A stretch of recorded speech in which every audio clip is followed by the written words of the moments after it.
Bien-aimés, je voudrais vous saluer dans le nom précieux de notre Seigneur Jésus.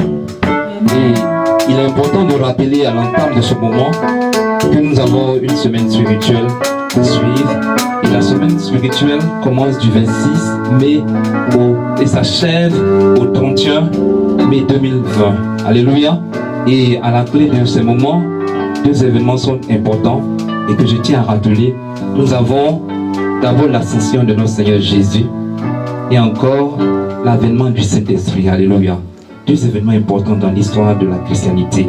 Et c'est pourquoi, pour introduire ce moment, nous allons maintenant prendre notre Bible, la lire, l'ouvrir au livre des Actes des Apôtres. Oui, le livre des Actes des Apôtres 1, verset 1 à 2, je lis.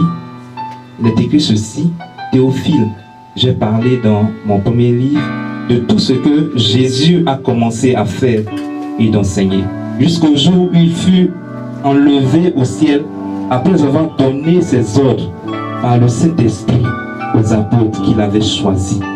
Le bien-aimé, le décor étant planté, nous allons maintenant invoquer l'Esprit de Dieu pour nous conduire à ce moment. Élevons la voix. Et le cantique que le service de louange va nous donner, va nous proposer, nous aidera encore à élever le Seigneur et l'évoquer. Comme les yeux des serviteurs, sur le maître, Seigneur, nos yeux sont fixés sur toi. Nous t'appelons Majesté.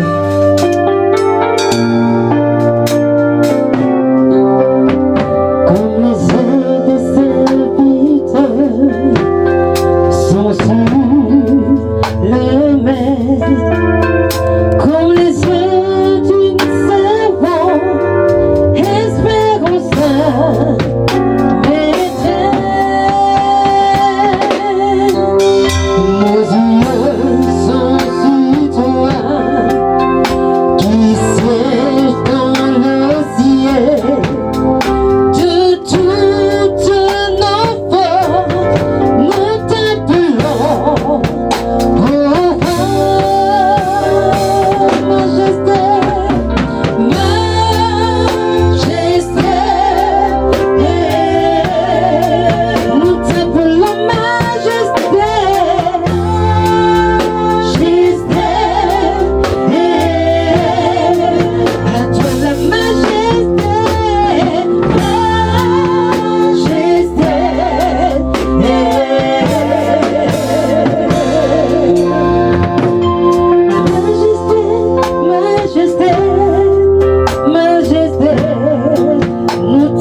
mais vous recevrez une puissance, celle du Saint-Esprit.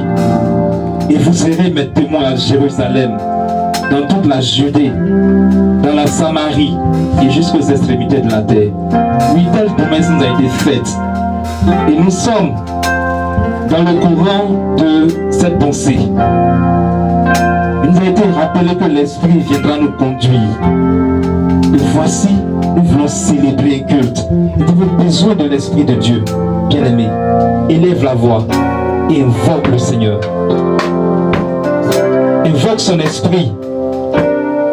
Demande au Seigneur de conduire ce moment.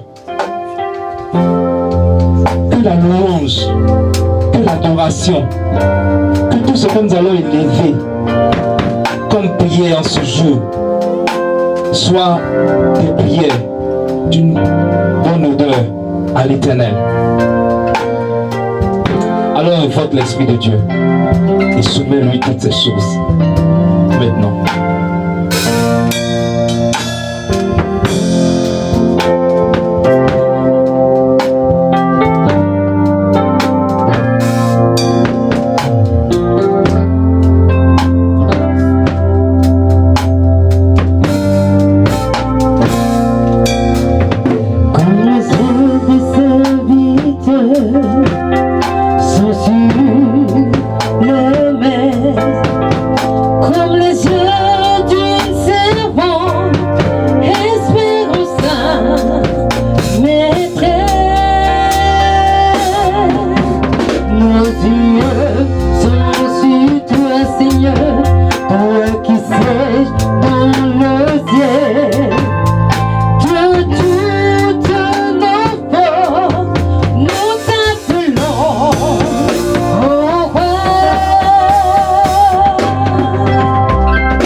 Alléluia.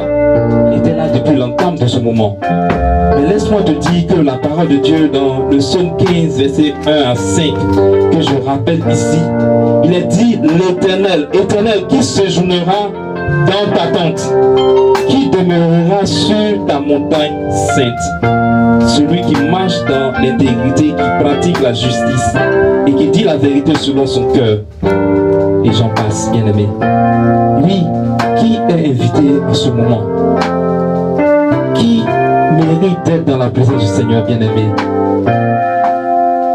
Seul le Seigneur Jésus nous convie à ce moment. Mais nous avons des dispositions à prendre. C'est lui de nous sanctifier. Car sans la sanctification, lui ne verra la face de notre Dieu.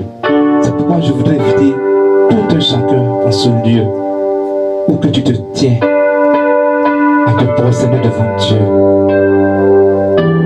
et à t'humilier, à confesser tes fautes et tes transgressions.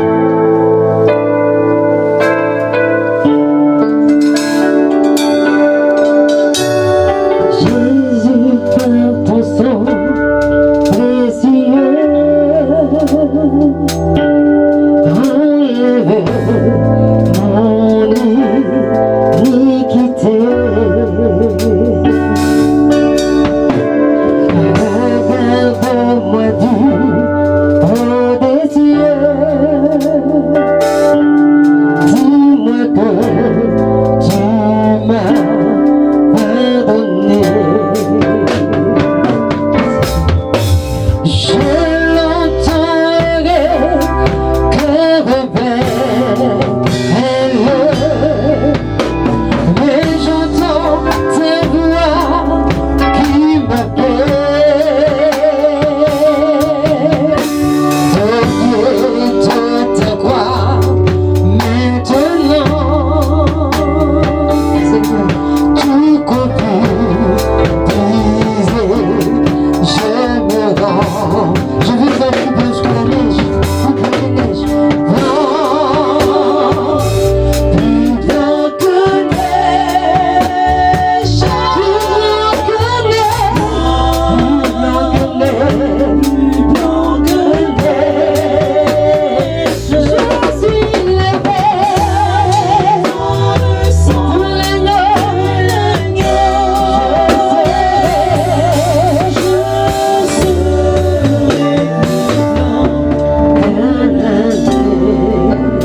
transgressions,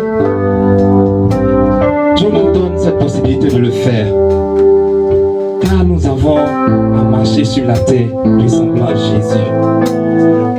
Oui, Jésus est le modèle parfait, le standard que Dieu nous donne de suivre pour notre sanctification, pour la réhabilitation de l'homme, de l'humain. Alors regardons Jésus. Et qu'est-ce que nous devons faire quand nous nous sommes trouvés dans une situation précise? Et quand nous n'avons pas accompli cela, demandons pardon à Jésus. Et demandons-lui de nous restaurer. Demande à Dieu de te pardonner pour des propos que tu as tenus qui n'ont pas glorifié le Seigneur. Pour des actes que tu as posés qui n'ont pas été dignes d'un enfant de Dieu. Et souviens-toi de ce que Dieu t'a appelé à être parfait. Et regarde dans ton cœur ce qui n'est pas bon. Et confesse cela. Tu as été jaloux, tu as été jalouse. Confesse cela, bien-aimé. Tu as médité des propos contre quelqu'un. Confesse cela, bien-aimé.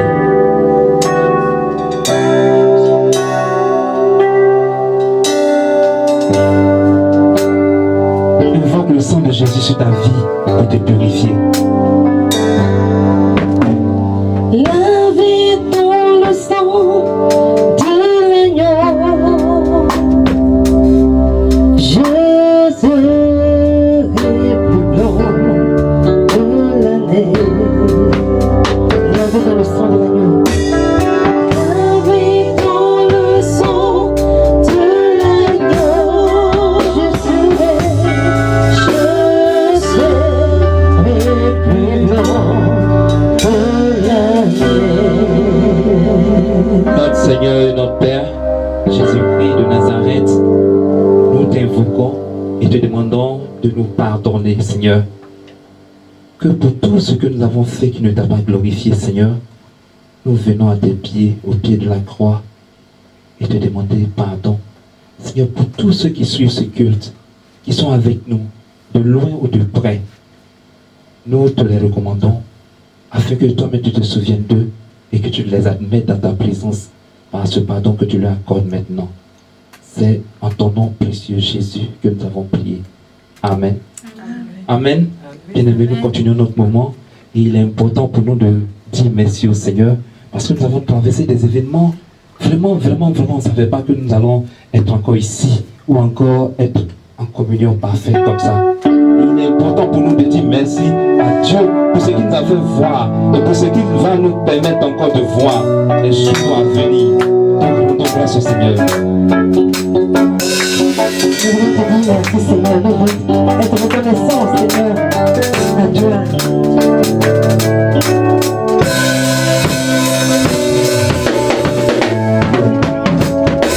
Merci d'un cœur reconnaissant. Merci au Seigneur ma saint. Merci que tu as donné Jésus-Christ, ton Fils.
pour ce que Dieu a donné Jésus-Christ à tout le monde entier.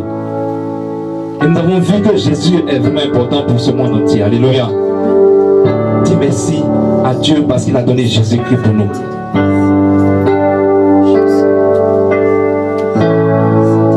Et regardez ce que Dieu dit à faveur de notre Jésus. Dans Psaume 110, versets 1 à 2. Oracle de l'Éternel à mon Seigneur, assieds-toi à ma droite jusqu'à ce que je fasse de tes ennemis ton marchepied. L'Éternel étendra de Sion le sceptre de ta puissance. Domine au milieu de tes ennemis. Bien-aimé, c'est ce Dieu-là, Jésus-Christ, que nous allons adorer maintenant.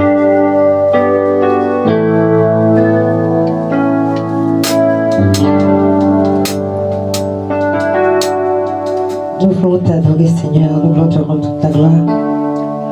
Toi, le Dieu vivant. Toi, le Dieu puissant.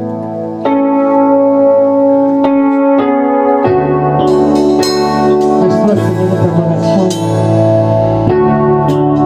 Toi, le roc sur lequel je me réfugie, Seigneur. On aime son pied pour toi, Seigneur. Mon âme soupira près toi et mon esprit en moi te cherche. Toi seul est le désir de mon cœur et je vis pour t'adorer. Mon âme soupire, mon âme soupira,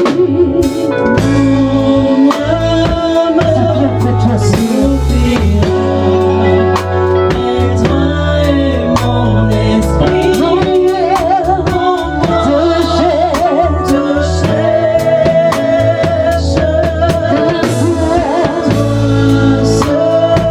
Le désir de mon cœur et je vis pour t'adorer. Tu es mon bouclier, tu es mon bouclier. Moi,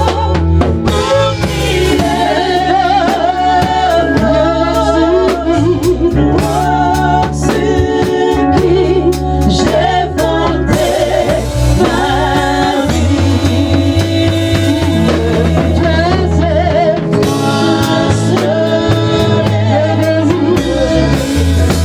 Toi seul, mon cœur, je dis, je suis à toi.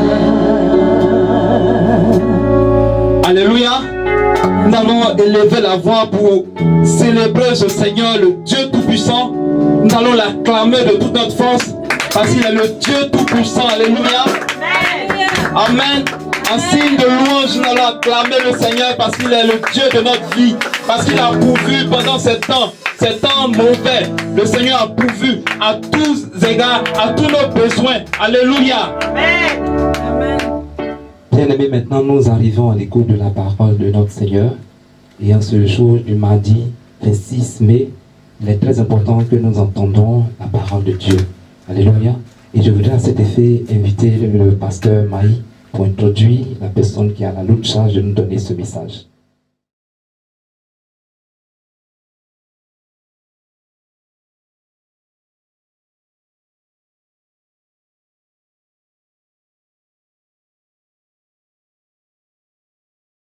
Que le Seigneur vous bénisse, chers frères et sœurs, dans le nom précieux de notre Seigneur Jésus-Christ.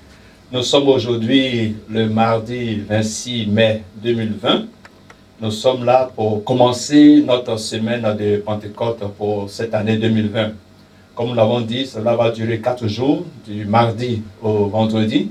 Chaque soir, nous aurons des enseignements sur un don spirituel particulier afin d'être instruits, formés par le Seigneur, afin de pouvoir mieux le servir au sein de la communauté. Donc, je vous demande beaucoup d'attention, même si vous êtes à la maison, de prêter attention à tout ce que vous allez suivre aujourd'hui et pendant ces 4 jours, en nous apprêtant pour la fête de Pentecôte le 31 mai 2020. Alors, avant de commencer de présenter l'orateur de ce jour, nous allons prier pour confier ce mot au Seigneur. Notre Dieu et notre Père, nous voulons te bénir à cause de Jésus. Merci Seigneur pour ce que tu nous fais la grâce pour cette semaine, d'être réunis, même dans nos différentes maisons, pour pouvoir écouter ta parole, pour pouvoir être instruits après avoir passé ce temps dans la prière tout au long de la journée. Nous prions pour ton serviteur que tu as préparé pour nous enseigner ta parole. Daigne le bénir, daigne le oindre, c'est notre Dieu.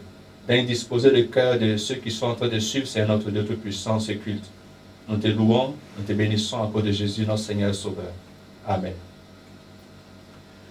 Donc, comme je le disais, nous allons avoir un orateur, et non des moindres, que le Seigneur a qualifié dans le domaine de l'enseignement particulièrement, pour pouvoir nous aider pour mieux comprendre ce que nous allons parler aujourd'hui. Aujourd'hui, nous allons parler du sous-thème du don de l'enseignement et du don des pasteurs.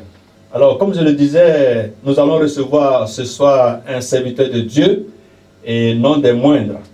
Pour vous qui écoutez la radio évangélique et protestante de Côte d'Ivoire, Radio Fréquence Vie, il est le directeur de cette radio depuis plus de 10 ans. Il est aussi marié, père de 2 enfants, c'est le pasteur Dieudonné Ngumbi. Ça, c'est une brève présentation que je fais, mais de façon personnelle, à chaque fois que j'ai l'occasion de le présenter, pour moi, c'est un grand honneur.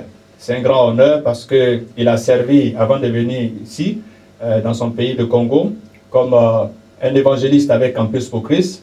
Et c'est pendant ces années là-bas que, quand j'étais en formation comme missionnaire évangéliste de Campus pour Christ, que je l'ai eu comme maître, je l'ai eu comme professeur dans notre institut de formation des évangélistes au Congo dans les années 89-90 ans. C'est une joie personnelle pour moi, c'est un honneur pour moi de l'avoir comme maître, comme enseignant depuis les premiers pas dans la vie de ministère que le Seigneur m'a confié. Donc je suis très heureux de pouvoir l'accueillir ici, dans cette église. Ce n'est pas la première fois qu'il a prêché ici. Je pense que la première prédication pour... Il y a d'autres qui n'étaient pas encore nés, c'était en 93. Donc aujourd'hui, il vient encore pour pouvoir nous enseigner, cette fois-ci, sur les dons spirituels, particulièrement l'enseignement et le don de pasteur. Donc, accueillez depuis votre maison le pasteur Dieudonné Ngumbi dans le nom précieux du Seigneur Jésus-Christ. Pasteur Dieudonné, vous avez la parole. Gloire au Seigneur. Je voudrais vous saluer dans le beau et précieux nom de Jésus. C'est avec une grande joie et un privilège que je suis là pour vous parler de la part du Seigneur. Et c'est vrai, quand le pasteur Abbé me présentait, j'ai eu à me rappeler que c'est dans cette église où j'ai eu à prêcher pour la toute première fois en Côte d'Ivoire. Et ça fait déjà plusieurs années et Dieu nous a mis toujours ensemble. Et merci beaucoup de m'avoir invité. Alors, le thème qui m'a été donné, je veux vous parler du don de pasteur et d'enseignant. Prions. Père Céleste, bénis ces moments et fais en sorte que ta parole puisse nous édifier, nous aider à comprendre, Seigneur, quelle est ta volonté et quel est ton plan pour l'Église et pour le monde. Au nom de Jésus. Amen. Les dons de pasteur et d'enseignant. Nous allons lire comme référence de base Éphésiens chapitre 4, versets 8 à 13. Éphésiens 4, 8 à 13. Nous lisons la parole de Dieu. C'est pourquoi il est dit, étant monté en haut, il a émené des captifs et il a fait des dons aux hommes. Or, que signifie il est monté, sinon qu'il est aussi descendu dans les régions inférieures de la terre. Celui qui est descendu, c'est le même qui est monté au-dessus de tous les cieux, afin de remplir toutes choses. Et il a donné les uns comme apôtres, les autres comme prophètes, les autres comme évangélistes, les autres comme pasteurs et docteurs, pour le perfectionnement des saints, en vue de l'œuvre du ministère et de l'édification du corps de Christ, jusqu'à ce que nous soyons tous parvenus à l'unité de la foi et de la connaissance du Fils de Dieu, à l'état d'homme fait, à la mesure de la stature parfaite de Christ. Amen. Amen. Alors, nous allons parler de dons de pasteur et d'enseignant. Dans la version que nous venons de lire, c'est la version Louis II, on nous parle de pasteur et docteur. Mais lorsque nous lisons dans la Bible de Semeur, on nous parle de pasteur et d'enseignant. Je vais relire juste les versets 11 et 13 dans la version de la Bible de Semeur. C'est lui qui a fait don de certains comme apôtres, d'autres comme prophètes, d'autres comme évangélistes, d'autres encore comme pasteurs et enseignants.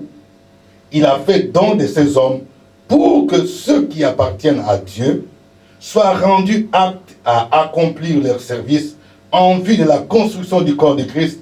Ainsi nous parviendrons tous ensemble à l'unité dans la foi et dans la connaissance du Fils de Dieu, à l'état d'adulte, à un stade où se manifeste toute la plénitude qui nous vient du Christ.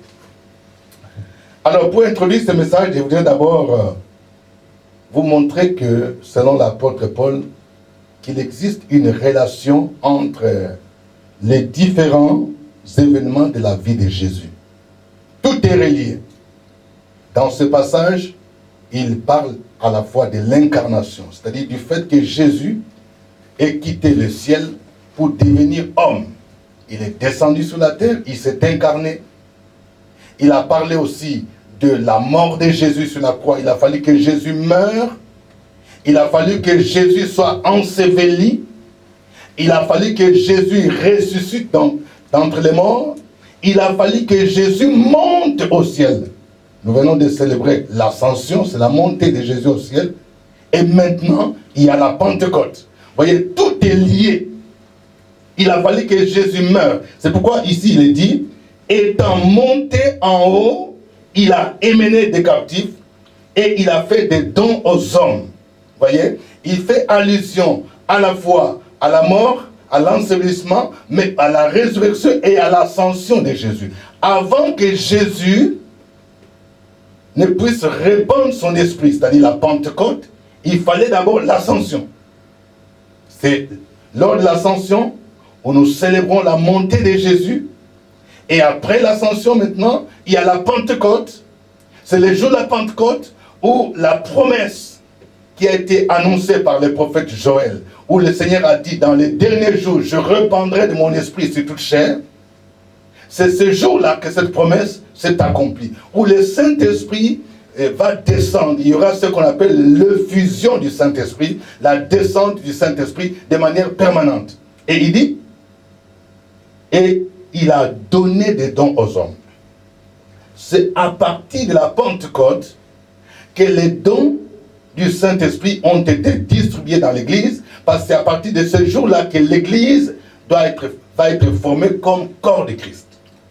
Alors, les dons sont des capacités surnaturelles que Dieu donne aux chrétiens afin d'être utiles au corps du Christ. De ce point de vue, il y a une différence entre un don spirituel et un talent. Un talent est naturel. Il y a des gens qui ont des talents naturels. Ils sont nés, on dit qu'il a les talents des chanteurs. De manière naturelle, il les chante. Il y a des gens qui ont les talents des peintres. Mais il n'en est pas ainsi. Les dons du Saint-Esprit sont surnaturels. Ce n'est pas quelque chose avec laquelle on est né. Mais c'est une capacité surnaturelle que le Saint-Esprit donne à la personne. Alors, il y a plusieurs dons spirituels. Aujourd'hui, nous allons seulement nous limiter aux dons de pasteur et d'enseignant. Mais vous allez remarquer quelque chose. Les dons dont il est question ici sont différents des dons que l'on a l'habitude d'énumérer, d'étudier dans 1 Corinthiens 12, on parle de parler en langue, dont de la parole de sagesse, de connaissance. Ici, les dons dont Paul parle dans Éphésiens 4, ce sont des dons qui sont des hommes. C'est ce qu'on appelle les dons ministères. Il dit, étant monté en haut, il a fait des dons aux hommes. Ce sont des personnes qui exercent un ministère particulier dans l'Église. Et au nombre de ce ministère, il y a 5 ministères de manière générale. Parce qu'il dit, il a donné aux uns comme apôtres, aux autres comme évangélistes, aux autres comme prophètes, aux autres comme pasteurs et docteurs. Et ici, avant d'aborder les dons lui-même pour comprendre en ce qu'il concerne, quel est le contenu de ces dons, le but de tous ces dons, c'est quoi? Il y a 4 choses. Il dit le perfectionnement des saints en vue de l'œuvre du ministère. Tous ces dons, le perfectionnement des saints, c'est-à-dire ces dons dont nous parle Éphésiens sont là pour aider les chrétiens à exercer leur service dans le ministère. Ce sont des dons qui aident les chrétiens à être utiles, pour que chaque chrétien découvre qu'il a un rôle à jouer dans l'Église. Ces 5 ministères sont là pour équiper chaque chrétien à accomplir des services. Deuxièmement, ces dons sont là, ces ministères sont là pour l'édification du corps de Christ, qui est l'Église. Et troisièmement, ces dons sont là pour parvenir à l'unité de la foi et de la connaissance du Fils de Dieu. C'est-à-dire pour aider les chrétiens à travailler dans l'unité de la foi et grandir dans la connaissance du Fils de Dieu. Lorsque les chrétiens, quelqu'un donne sa vie à Jésus, il devient enfant de Dieu. Mais il faut que la personne croisse dans la connaissance de Jésus. Et ces 5 ministères sont là pour aider les chrétiens à croître dans cette connaissance. Et quatrièmement, aider les chrétiens à parvenir à la maturité spirituelle. C'est ce qu'on appelle l'état de l'homme fait. Vous savez, il y a des chrétiens qui peuvent passer des années dans l'église, ils sont des bébés spirituels. Ce n'est pas normal que quelqu'un qui a dit qu'il a reçu Jésus il y a 5 ans, il y a 10 ans, que la personne soit toujours au même niveau. Ce n'est pas normal. On doit sentir qu'on grandit dans la foi. Je peux prendre l'exemple simple. Il n'est pas normal qu'un bébé, vous voyez un enfant qui est né, et après 1 an, 2 ans, jusqu'à 4 ans, l'enfant continue à prendre les biberons. Ce n'est pas normal. Il faut qu'il y ait la croissance. Il en est de même. Alors, ce ministère sont là pour aider les chrétiens à atteindre la maturité spirituelle. Alors, il existe un petit débat sur le deux termes, pasteur, enseignant ou pasteur, docteur. Il y a certains qui estiment que le don de pasteur et d'enseignant, c'est la même chose. C'est-à-dire, c'est comme les tâches d'une même personne. C'est-à-dire que celui qui est pasteur, il est en même temps enseignant. C'est pourquoi il y a un trait d'union, une conjonction de coordination dit, il a donné aux uns d'être pasteur et docteur. On pense qu'un pasteur est nécessairement un docteur ou un enseignant. Mais nous pouvons dire d'un certain point de vue, ça semble être vrai parce que l'une des tâches essentielles d'un pasteur est d'enseigner la parole de Dieu. C'est parmi ces tâches essentielles. C'est pourquoi ceux qui disent que quand on est pasteur, on est en même temps enseignant, ils ont quand même un peu raison. Mais d'autre part, nous pouvons dire aussi que quelqu'un peut être pasteur sans toutefois être docteur dans tout son sens. Et quand je vais expliquer les dons de docteur, nous allons comprendre en quoi cela consiste. Tout comme quelqu'un peut être docteur sans toutefois exercer la fonction de pasteur. Je peux prendre un exemple simple. Nous avons dans nos instituts bibliques et théologiques des docteurs, des gens qui enseignent la parole, qui expliquent les doctrines. Donc ce sont des docteurs, mais tous ne sont pas forcément des pasteurs dans l'Église. Donc de ce point de vue, je vais essayer d'aborder à la fois le ministère de pasteur, en quoi ça consiste, et à la fois aussi le ministère de docteur. Les deux vont ensemble, mais aussi parfois il y a des petites nuances. Alors, la question que nous nous posons est celle de savoir, qu'est-ce qu'un pasteur? Quel est le travail du pasteur? Aujourd'hui, le terme pasteur est devenu générique. Généralement, quand on voit quelqu'un qui est engagé, qui parle de Dieu, même dans les bureaux, hein, on l'appelle pasteur. Je connais beaucoup de gens, ils disent, voilà, quelqu'un, il travaille, il est fonctionnaire quelque part. Comme on parle de temps en temps de Dieu, on dit, ah, toi tu es pasteur. Toi tu es pasteur. Qu'est-ce qu'un pasteur? Un pasteur, c'est un berger. Le mot grec qui est traduit par pasteur, c'est poimen. Poimen, qui veut dire berger. D'ailleurs, ce mot est utilisé environ 18 fois dans le Nouveau Testament. Et les 17 fois, ce mot est utilisé pour traduire le mot berger et une seule fois comme pasteur. Donc c'est pourquoi, quand on va parler de pasteur, on va parler de berger. Donc vous comprenez déjà la pensée du pasteur. Un pasteur, c'est celui qui est à la tête du troupeau. Donc si je n'ai pas un troupeau devant moi, dans le sens biblique du terme, je ne suis pas pasteur. Donc c'est quelqu'un qui est en train de conduire le troupeau. C'est ça. Quand on parle de pasteur, on voit un troupeau. C'est pourquoi il est berger. Le berger est celui qui conduit. On ne peut pas parler de berger quand il n'y a pas un troupeau. Donc vous comprenez déjà. Alors, les pasteurs sont aussi des surveillants. Vous allez voir, il y a l'équivalence de certains mots dans le Nouveau Testament. Le mot pasteur et le mot évêque, c'est la même chose dans la pensée du Nouveau Testament. C'est aujourd'hui que les gens ont essayé de faire une distinction en utilisant le mot évêque, surtout en prenant la version anglaise bishop, et où les gens voient comme si l'évêque ou le bishop, c'est quelqu'un qui atteint un niveau supérieur. Il y a des gens qui pensent que c'est une graduation, c'est-à-dire à un moment donné, je suis pasteur, mais à un moment donné, je suis bishop, et d'autres même vont jusqu'à dire archibishop. Bon, toutes ces choses-là, tous ces titres-là, je pense que parfois, les gens ne comprennent pas ce qui est au-dedans. Donc, les pasteurs sont des évêques, selon la pensée biblique. Et le mot évêque, épiscopos, veut dire surveillant. Quelqu'un là qui est là pour surveiller. Ce n'est pas comme un titre grandiose comme les gens pensent. Bishop, big shop. Non. C'est un surveillant.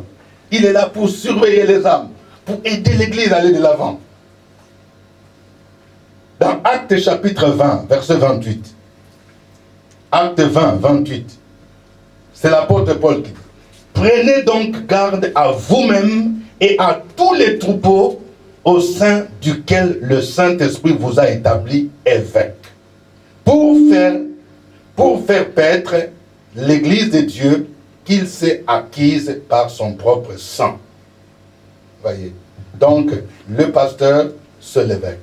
Mais je voudrais aussi dire que le pasteur, c'est une fonction, ce n'est pas un titre.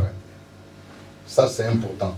Et vous allez voir que dans le Nouveau Testament, pasteur, évêque et ancien, parfois, sont utilisés pour signifier la même chose. Mais quelqu'un qui est ancien, les anciens aussi jouaient le rôle de pasteur. Mais le mot ancien, c'est un titre, vous voyez. Les anciens sont des gens qui étaient établis parfois pour diriger l'église aussi. Alors, quelles sont les qualifications spécifiques d'un pasteur ou d'un berger? En tout cas, il y a plusieurs choses qui sont enseignées dans la Bible concernant le pasteur. Mais je vais résumer les fonctions d'un pasteur en 3 choses importantes. J'ai essayé de regrouper. D'abord, un pasteur, c'est celui qui est là pour paître les brebis. Et dans le mot paître, il y a donc 3 éléments importants. Il doit nourrir les brebis en leur donnant la nourriture spirituelle de qualité. Vous voyez, dans le mot paître, nourrir. Et nous allons voir que le modèle par excellence de pasteur ou de berger, c'est Jésus lui-même. C'est pourquoi il a dit, il est le bon berger. Quand je suis pasteur, j'ai pour modèle Jésus-Christ, c'est lui qui est le modèle. Il est le grand pasteur des brebis. Donc, le pasteur, il nourrit les brebis en leur donnant la nourriture spirituelle, qui est la parole de Dieu. Le berger est capable de donner la nourriture à son peuple. C'est pourquoi nous avons vu que, comme c'est l'une de ses tâches, de nourrir, d'enseigner. C'est pourquoi parfois on confond les deux choses. Il est à la fois pasteur et enseignant, il est berger.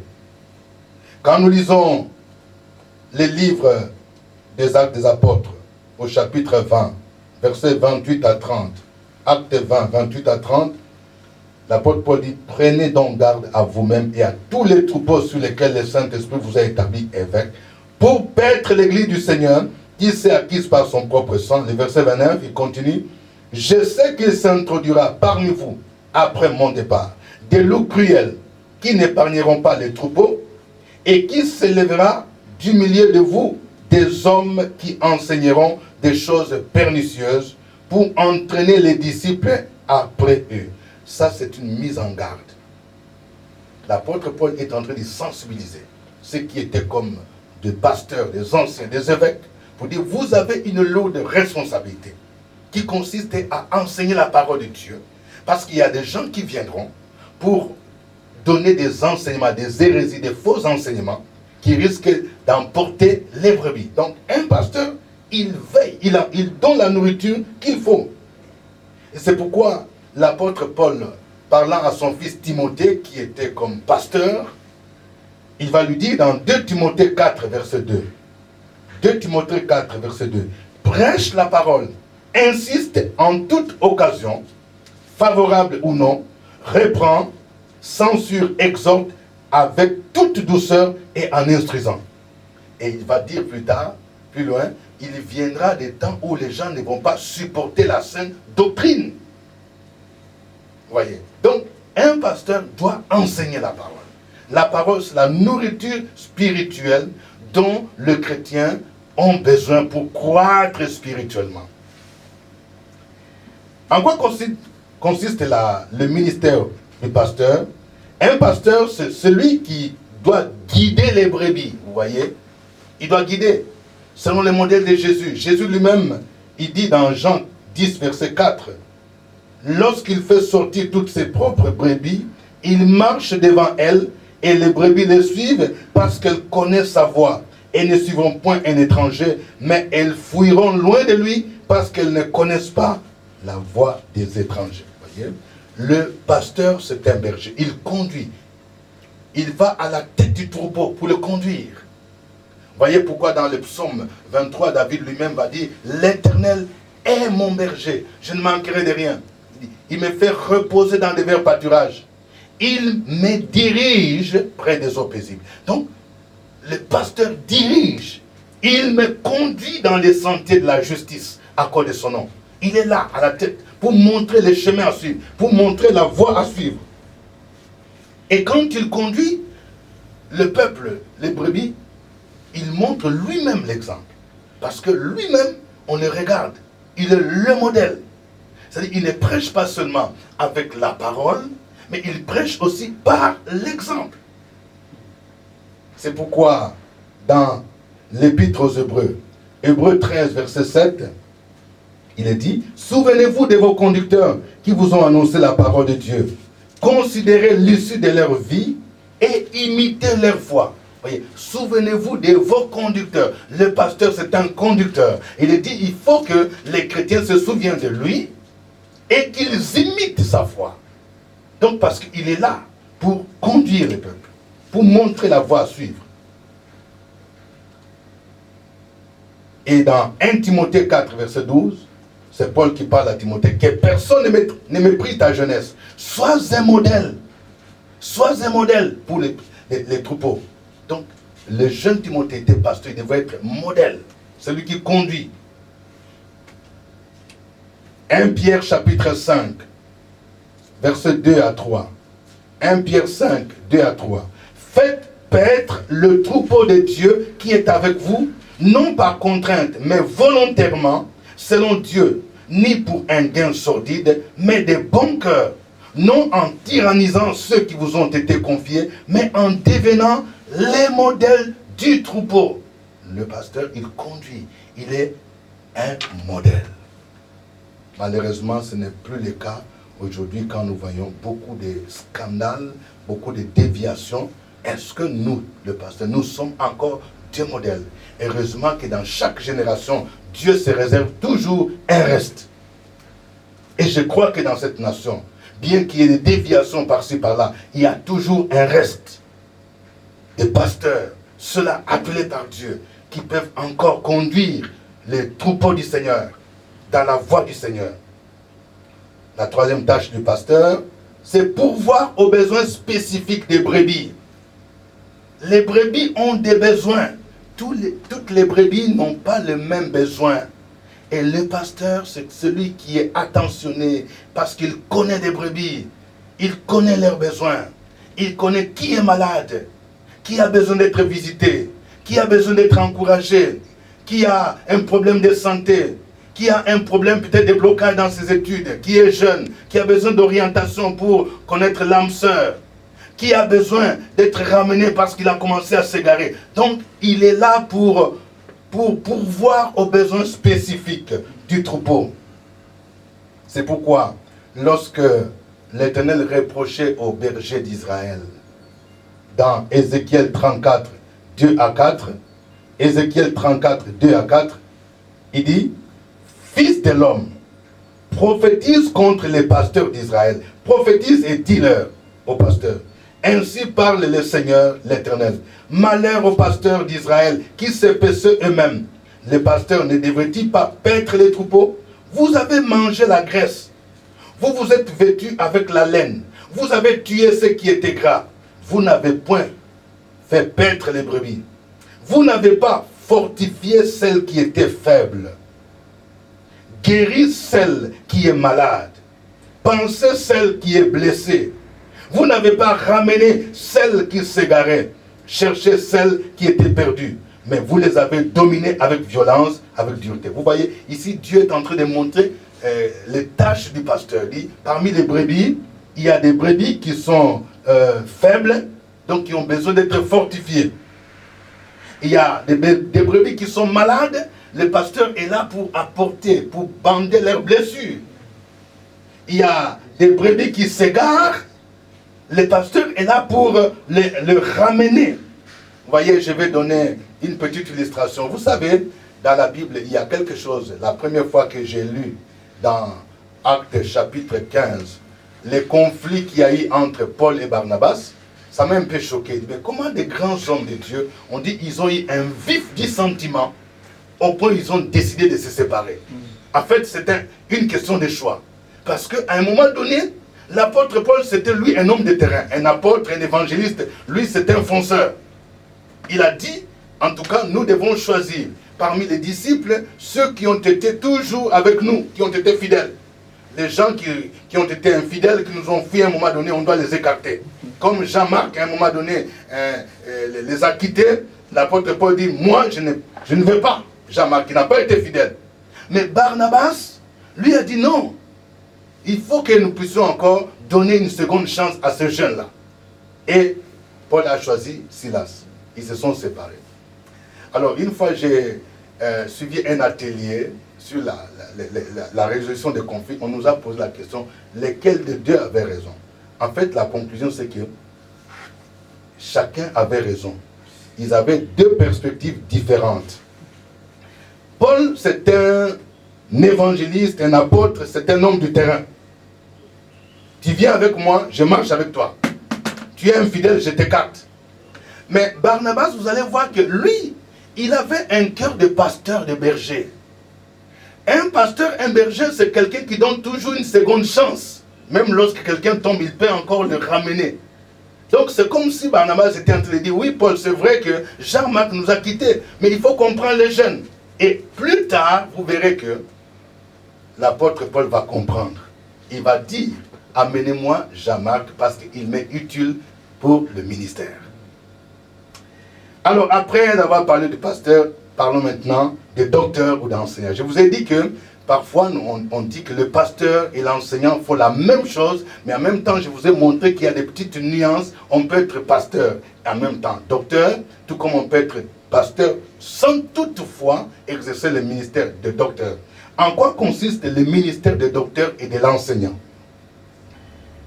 Alors, les docteurs, ce sont des personnes que Dieu a investi pour enseigner l'Église, pour équiper l'Église à comprendre les doctrines fondamentales de la foi chrétienne.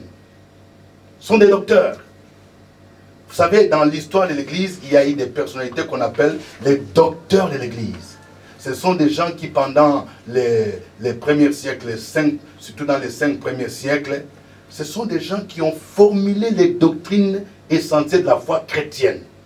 Et la plupart de ces pères ou ces docteurs de l'Église ont été des Africains. C'est pourquoi vous entendez parler des gens comme Saint Augustin, de Tertullien, d'Origène. Hein?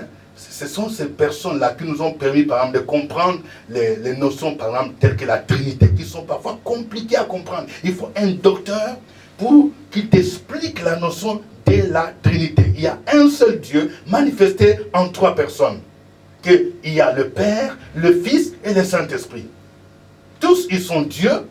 Ils ont ce qu'on appelle la même substance, mais dans leur manière de fonctionner, qu'on appelle l'économie de la foi du salut, ils n'ont pas les mêmes fonctions. Le Père n'est pas le Fils n'est pas le Père, le Fils n'est pas le Saint-Esprit. Donc, vous voyez, il faut les docteurs pour formuler, pour que les gens comprennent les grandes doctrines de la foi.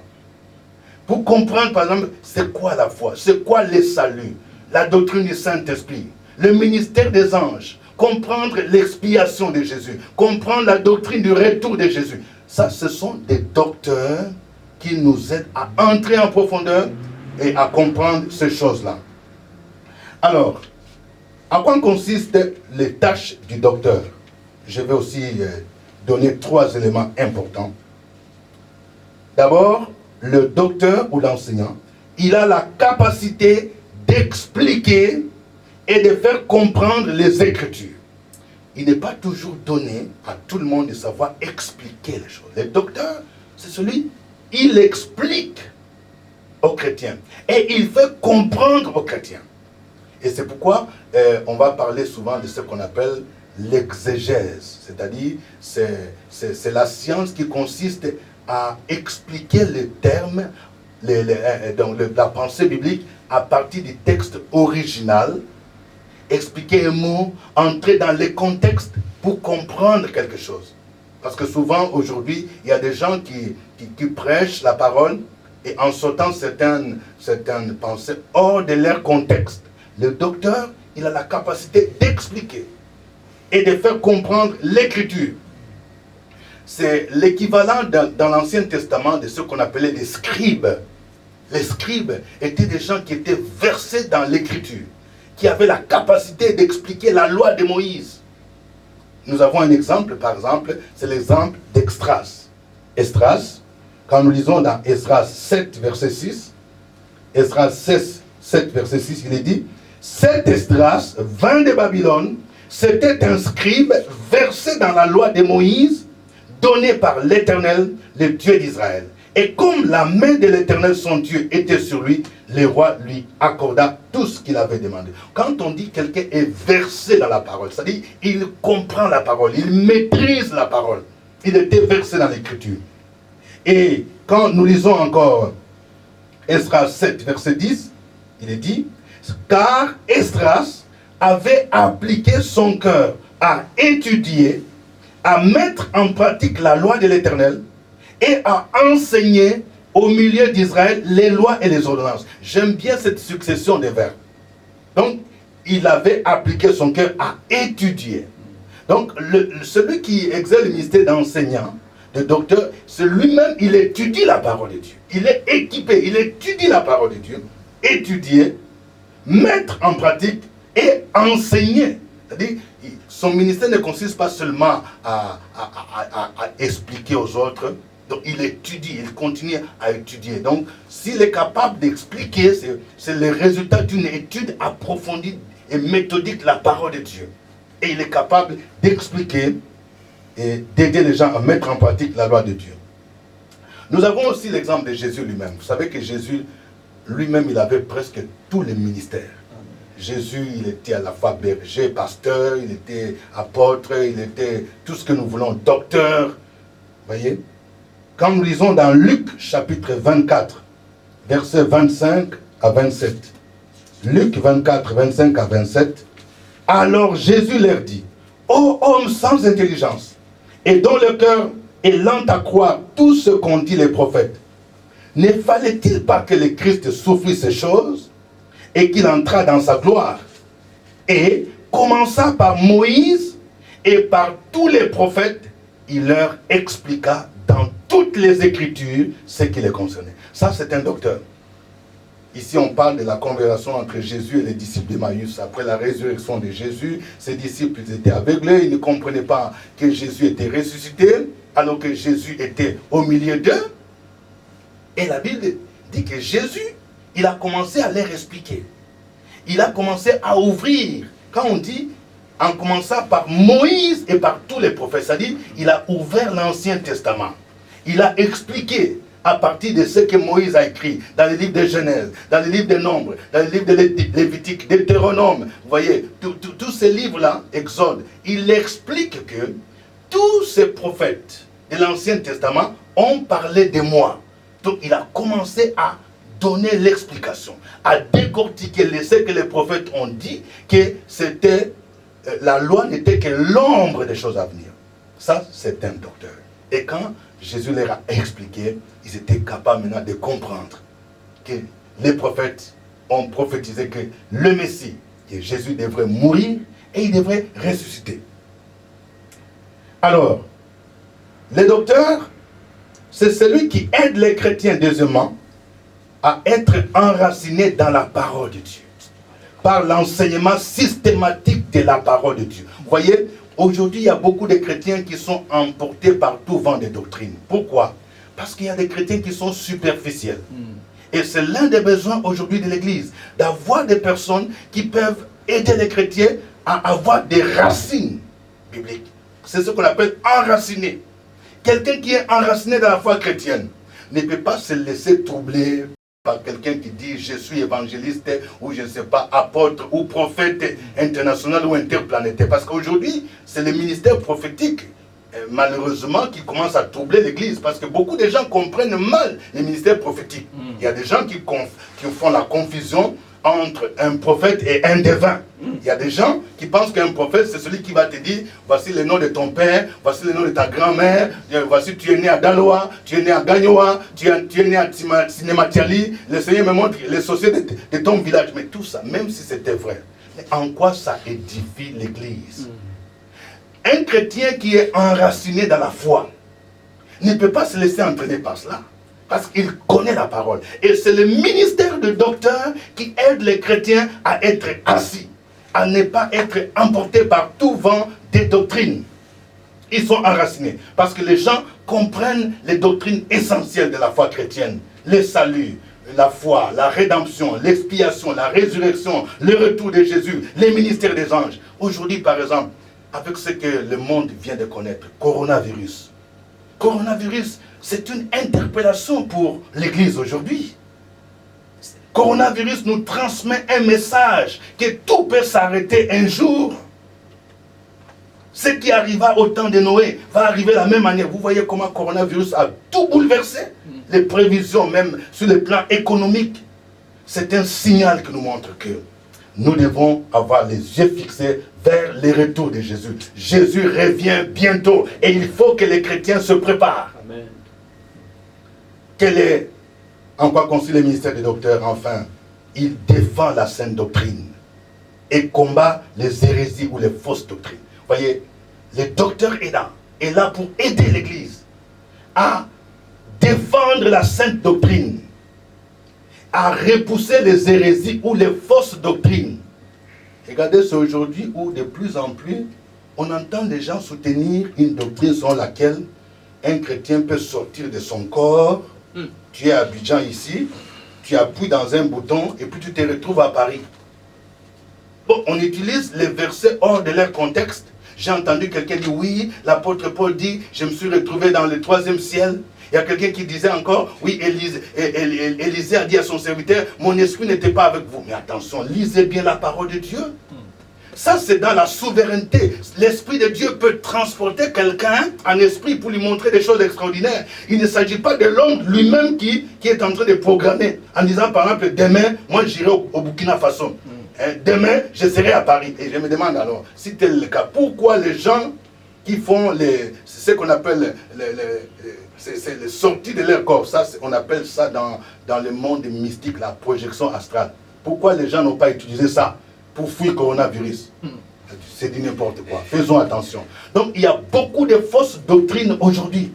On entend les gens dire qu'on peut délivrer quelqu'un, voilà, un homme de Dieu peut délivrer une femme en touchant peut-être à ses parties intimes. Où est-ce que la Bible donc enseigne ces choses-là? Le ministère des docteurs est là pour réfuter ces fausses doctrines, pour que les chrétiens restent dans la saine doctrine. Bien-aimés dans le Seigneur, nous devons faire attention. C'est pourquoi, dans Tite chapitre 1, versets 7 à 9, Tite 1, 7 à 9, il dit, car il faut que l'évêque soit irréprochable, comme économe de Dieu, qui ne soit ni arrogant, ni colère, ni adonné au vin, ni violent, ni porté à un gain déshonnête, mais qu'il soit hospitalier, ami des gens de bien, modéré, juste, saint, tempérant, attaché à la vraie parole, telle qu'elle a été enseignée, afin d'être capable d'exhorter selon la sainte doctrine et de réfuter les contradicteurs. C'est pourquoi, vous voyez ici, Paul est en train de montrer que les pasteurs, les évêques aussi, donc l'une de leurs tâches consiste à veiller pour que la sainte doctrine soit maintenue dans l'église. C'est pourquoi la tâche, le ministère de pasteur et de docteur vont ensemble. Donc pour que la sainte doctrine soit maintenue dans l'église, pour que les chrétiens ne soient pas emportés à tout vent de doctrine. Bien-aimés dans le Seigneur, il y a beaucoup de choses à dire sur le don ou le ministère du pasteur et de docteur. Mais retenons qu'un pasteur, c'est un berger qui conduit le troupeau. Et il a pour modèle Jésus-Christ.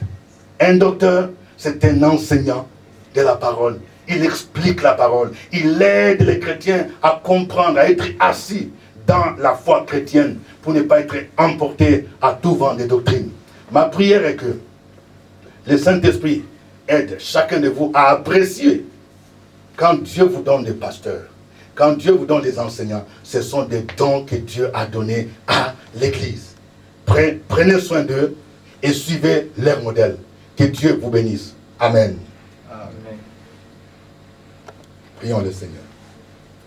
Père, nous te disons merci pour cet enseignement. Je prie pour que l'enseignement aide ton Église, Seigneur, à être édifiée et à comprendre que tu es le Dieu dans ta souveraineté qui suscite des personnes spécifiques que tu as appelées, Seigneur, afin d'équiper ton Église, pour l'édification de l'Église, pour le perfectionnement des saints en vue de l'œuvre du ministère. Je prie pour les pasteurs de cette Église et tous les pasteurs que tu as appelés. Je prie pour tous ceux qui exercent ce ministère, afin que, Seigneur, tu les fortifies, afin qu'ils demeurent fidèles dans leur ministère. Béni soit ton nom, Seigneur, au nom de Jésus. Amen. Amen. Merci beaucoup, Pasteur Dieudonné, pour ce message si clair, le don de pasteur et d'enseignant. Et comme il a terminé pour le dire, il nous encourage à prier et à soutenir les pasteurs dans nos églises. Et je veux croire que c'est un moment que nous pouvons consacrer pour pouvoir prier pour les pasteurs que Dieu a mis à la tête de cette église, parce que nous voulons vraiment qu'on soit attaché à la parole de Dieu.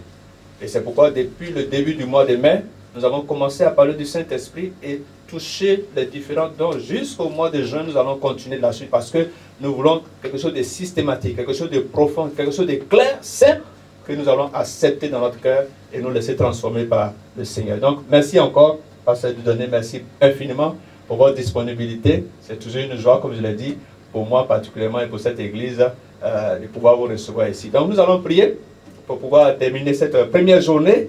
Déjà le temps est encore donné pour que demain, après-demain jusqu'au vendredi, nous soyons attentifs pour pouvoir écouter les hommes que le Seigneur a préparés afin de nous instruire dans sa parole. Nous allons prier pour terminer ce moment. Notre Dieu, nous voulons encore te dire merci, infiniment merci.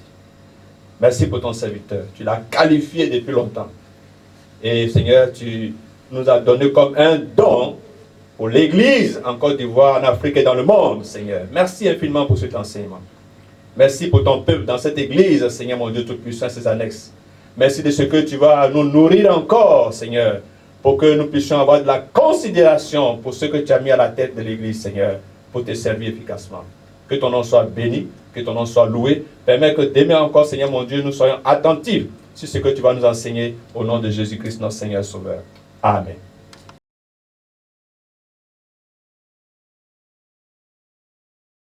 Et bien aimés, nous sommes à la fin de ce moment et je voudrais rappeler les annonces pour la semaine spirituelle, pour ce qui est des jours suivants. Nous avons mercredi, jeudi, vendredi pour encore célébrer le Seigneur et toujours dans le jeûne, dans la prière. Et je voudrais rappeler aussi que le dimanche 31 sera le jour de l'apothéose. Nous devons venir dans ce moment pour encore célébrer le Seigneur, pour encore le glorifier. Et des dispositions sont prises pour que nous soyons présents en bonne et due forme à l'église pour célébrer le Seigneur pour la Pentecôte. Et d'ici là, que Dieu vous bénisse.